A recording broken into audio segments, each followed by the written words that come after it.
La radio à regarder. La télévision à écouter. Le journal de 8h, il est 8h04 avec Fidèle Kitsa. Bonjour Fidèle. Bonjour Guissant Moussang et bonjour à tous les auditeurs. Les directeurs provinciaux de la SNEL a réuni son personnel hier mardi 31 janvier 2017. Durant cette rencontre d'échange de vœux 2017, il a exhorté les travailleurs de la SNEL de lutter contre les antivaleurs et d'être corrects afin que leur service à la population soit meilleur. Un vœu qu'a semblé partager les syndicats de la SNEL Goma qui à son tour a souhaité qu'il y ait une meilleure collaboration entre les agents de la SNEL pour mieux servir la population. Gisèle Kaimani pour les reportages.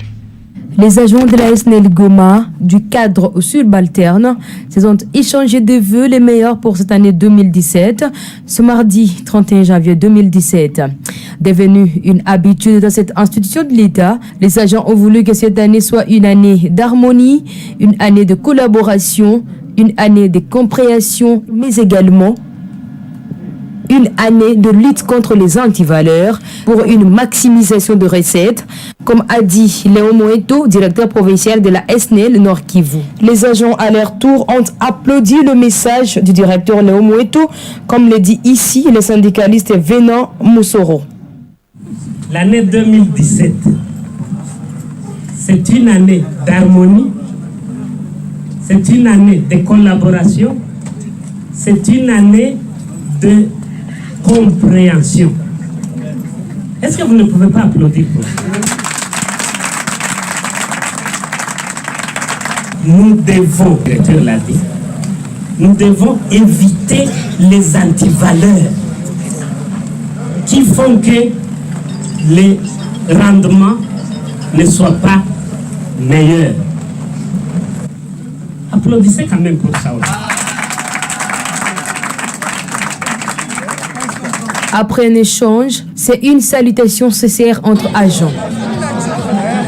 Comme dans toute fête qui respecte les normes, partage de repas qui a mis fin à cette soirée d'échange de vœux des agents de la SNEL.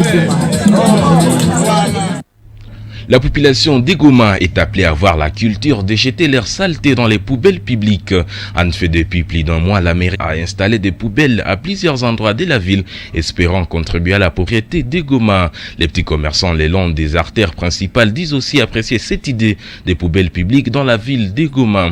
La bourgmestre de la commune de Karesimbi encourage également la population à utiliser ces poubelles. Les explications supplémentaires dans ces reportages constats de Didi Mastaki. Les personnes exerçant leur petit commerce le long des artères principales de la ville de Goma commencent petit à petit à dire non à la saleté dans leur environnement de travail.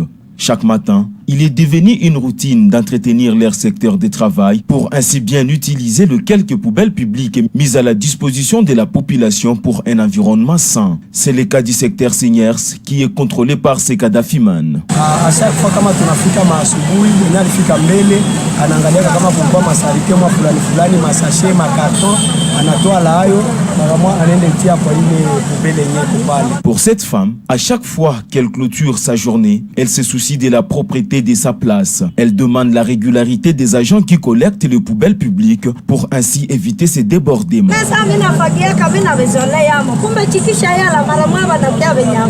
Pour cette autre femme, en cas de débordement de ces poubelles, pour rester propre, elles incinèrent les immondices et dans certains cas, les déplacer pour les jeter à leur domicile.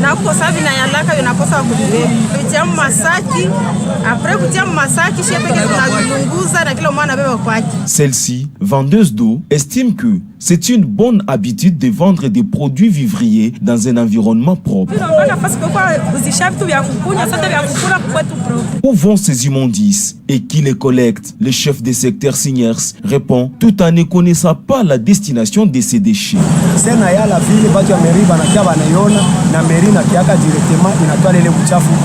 Pour Madame Brigitte Semivumbi, bourgmestre de la commune de Karesimbi, ces déchets sont déposés dans des lieux les plus reculés de la ville et cela contribue à la propreté tant soit peu. Ces déchets sont déposés dans les coins les plus reculés, notamment dans les quartiers Mudunga et Lac Vert. En fait, il y a des avancées qu'on peut dire significatives, mais les défis restent toujours. Actuellement, les routes restent propres en dépit de certains déchets qui traînent dans des canalisations d'eau jetées par des usagers des bus de transport en commun.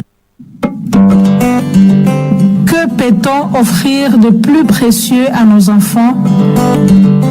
Un modèle d'adulte épris de paix. C'est aussi le vœu de Monseigneur Melchisedek Paluku Sikuli, évêque du diocèse de Butembo, Béni.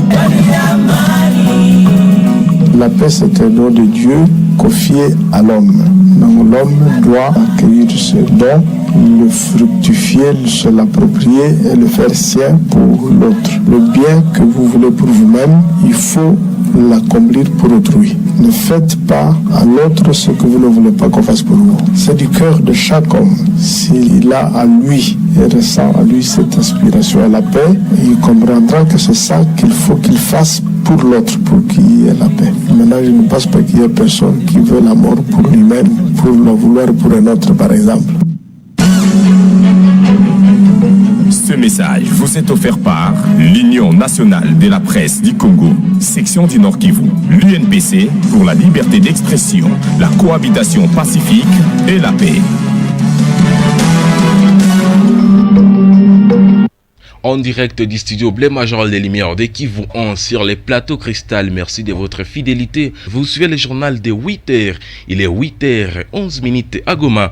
Merci de nous suivre. Le général Léon Mouchale confirme que Sultani Makenga a fui les combats avec les FARDC la semaine dernière. Avant de prendre la poudre d'escampette, Sultani Makenga a récupéré 4 rescapés de l'accident d'un de 2 hélicoptères des FARDC tombés à cause d'un problème de météo dans le secteur Mikeno.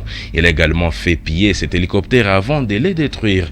Le commandant de la 3e zone de défense précise également que ces 2 hélicoptères ont connu des accidents durant des opérations de reconnaissance des routines. C'est une délégation de 15 personnes venues d'un pays voisin pour se rendre dans les retranchements de Makenga qu'il a alerté sur les crashs du 2e hélicoptère. C'est à ce moment que Sultani Makenga va ordonner qu'on pille cet hélico et qu'on les détruise. Avant de s'enfuir, Sultani Makenga a aussi donné de l'eau empoisonnée aux 3 personnels des FARDC rescapés de cet accident, dont un russe, avant de disparaître avec un autre.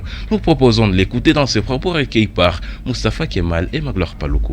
Ils étaient 15. Après la visite, ils devaient rentrer. Mais à peine partis, ils sont revenus en courant pour signaler à Makenga qu'il venait de voir tomber un hélicoptère de FARDC dans le parc. C'est ainsi que Makenga enverra des troupes pour aller lui ramener le personnel qui était dans cet hélicoptère et tout ce que contenait l'hélicoptère. C'est ainsi que ces hommes iront vers l'hélicoptère, prendront les 4 personnes qui étaient dans cet hélicoptère-là. Le deuxième, parce que le premier, il n'était pas au courant du premier. Il était informé seulement de la chute du deuxième, que les autres avaient vu. Ils prendront les 4 personnes, ils videront l'hélicoptère et les détruiront. Ils vont amener les 4 personnes chez Makenga. Arrivé chez Makenga, Makenga donnera l'ordre qu'on leur donne à boire. C'est de l'eau, c'est du vin, on ne sait pas. On leur a donné à boire. Et quelques minutes, et après, il a congédié tous les autres. Il est resté seulement avec le groupe qu'il avait informé et quelques membres de son staff. Il a écarté les autres. Le plus grand nombre, il l'a écarté. Quand ils sont restés, les 3 ont succombé. 3 personnes parmi les 4 qu'il avait pris dans l'hélicoptère ont succombé. Après, il a rappelé les autres. Il a congédié maintenant les 15 qu'il avait informés. Ils sont restés là. Maintenant, le problème qui se pose, c'est lequel? Quand nos troupes ont évolué, le lendemain de cette évolution, nos troupes ont attaqué. On découvert que Makenga et ses troupes étaient là. Et nos troupes ont attaqué. En attaquant, Makenga a pris la fuite avec un de nos éléments qui était dans l'hélicoptère, qui était encore vivant, en abandonnant les 3 corps qui étaient dans l'hélicoptère, donc 3 personnes à qui il venait de donner la mort. Il est parti avec le gros de ses troupes, en laissant 4 corps de ces hommes et un qu'on a capturé vivant, qui est avec nous ici, vous le verrez. Les FARDC ont tué 4 M23 et capturé 1 durant les combats la semaine dernière dans les secteurs Mikeno contre les groupes de Sultani Makenga. Ce capturé est un jeune homme de 16 ans appelé Moussa Harerimana. Il dit avoir été recruté par malice il y a seulement 2 semaines. Trompé qu'il va devenir gardien des vaches, Moussa Harerimana dit être rwandais originaire de Mbugangari dans les Gisenyi, district Rubavu. Dans son groupe venu du Rwanda, ils étaient 18 enfants, mais dans les maquis de Sultani Makenga, ils étaient 80 recrutés.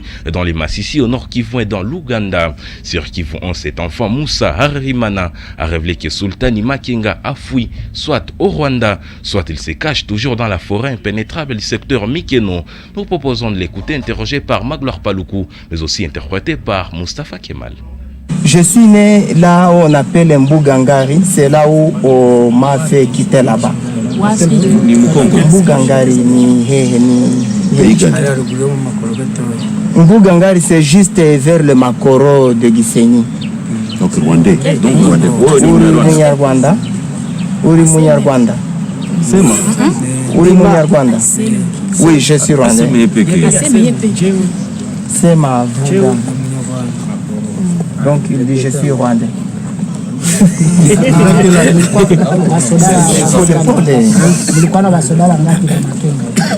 abasida b'amakenga bari abasirikare aho twavuye hariya aho tukara cyanika tugenda tugera kuri izo ngambi turi abasirikare 80. En quittant Tchanika jusque là où se trouve le camp, on était au nombre de 80 militaires. Moi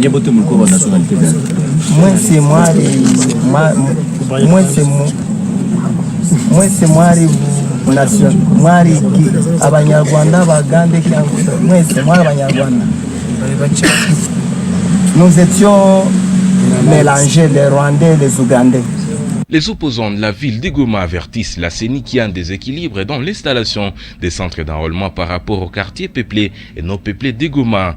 Par exemple, ils déplorent le fait que les quartiers peuplés comme Majengo, Virunga, Mugunga et Murara aient chacun un seul et unique centre d'enrôlement. Ils demandent également à la CENI de bien traiter son personnel commis à l'enrôlement qui commence à se lamenter du non-paiement.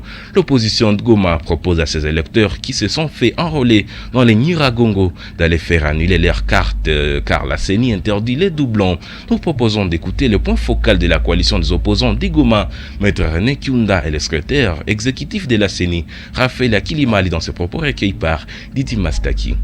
En tant que coalition des partis politiques de l'opposition, et toute la journée d'hier, pratiquement de 10h à 15h, nous l'avons consacré par rapport à cette descente-là. Nous avons circulé à plus de 27 centres d'enrôlement dans la ville de Goma, notamment les partis politiques de l'opposition tels que RCD-KML, les Fronts citoyens pour la République, la DCFN, les MLC, l'IDCF et les PTC. Nous étions tous ces terrains comme coalition. Et nous avons relevé certaines failles que nous sommes venus discuter avec le CEP. C'est notamment l'inégalité, le déséquilibre par rapport à l'installation des centres d'enrôlement. Prenez le quartier de Lac-Vert, qui a 4 centres d'enrôlement, alors que le quartier Virunga, où il y a une forte concentration de la population, il n'y a qu'un seul centre d'enrôlement. Quiconque a pris une carte d'enrôlement du territoire de Nyiragongo peut remettre cette carte-là et revenir à Goma pour se faire enrôler, parce que nous sommes en train de perdre des sièges par rapport à la ville de Goma. Oui, les soucis majeurs, c'était par rapport à l'implantation des centres d'enrôlement et aussi en rapport avec la manière dont les électeurs sont en train de se faire enrôler et aussi les soutiens en termes de sensibilisation qui compte apporter pour que nous puissions atteindre le cap. Et le cap pour nous, c'est le 4 millions, plus ou moins 4 millions d'électeurs que nous devons atteindre sur toute l'étendue de la province du Nord. Annuler, pourquoi? Ça serait la pire fraude. C'est que nous sommes en train de dire ici, que la loi ne le prévoit pas. On s'enrôle une seule fois. Et quiconque sera pris en flagrance sera déféré devant les juridictions compétentes pour qu'ils puissent répondre de ces actes. Et cela fond cette édition journal de 8h. Merci à vous de l'avoir suivi pratiquement dans 11 minutes et retrouvez les bulletins d'information. Kivu 1, la radio à regarder, la télévision à écouter.